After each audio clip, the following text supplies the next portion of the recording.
The name of the show is the hybrid nature of landscapes and still life paintings.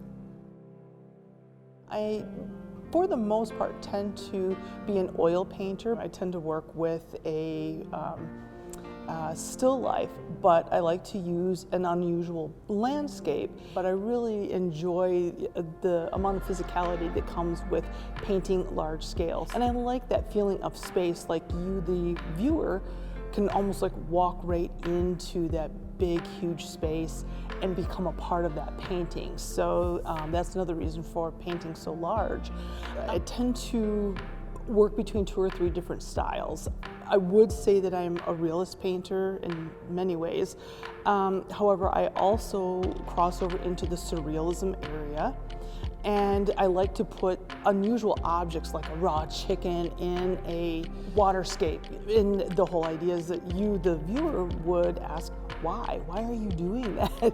And that's the whole point behind art, is usually it's to make you ask why. And it's making the viewer become kind of joined to the work as well. Occasionally, pop art will swing through my work also, sometimes with the bright colors, simple backgrounds, with odd objects that are mass-produced and part of our culture, but also destructive aspects of our culture too.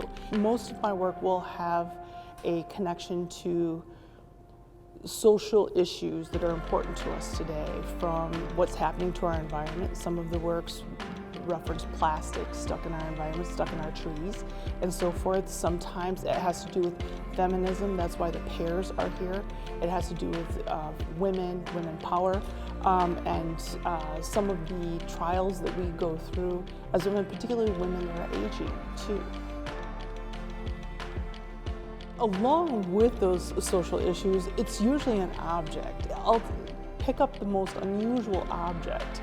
And sometimes that object has to have a couple of different meanings too.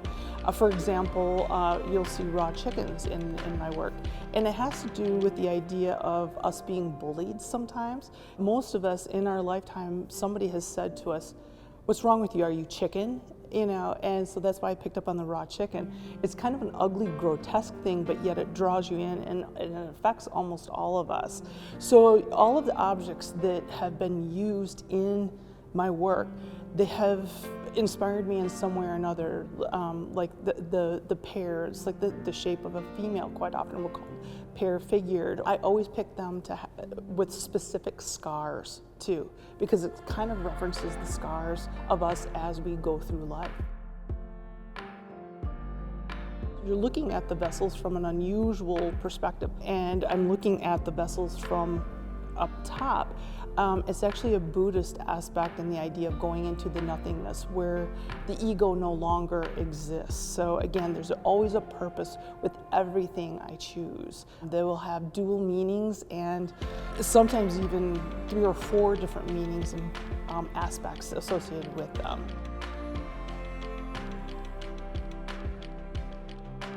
Really, art overall, when I'm teaching at the university, I have engineers in my classroom, I have business people, I have people that are going on for art, and art teaches people how to think differently and how to problem solve in a different way, and that is really a very important part of us as we navigate going through the different issues that we have, from global warming to whatever. How do we resolve these issues? Thinking outside the box is very, very important. So I like the fact that it tends to teach people not to be so literal and think in a different way, something that maybe wasn't tangible before. It becomes tangible, in the end.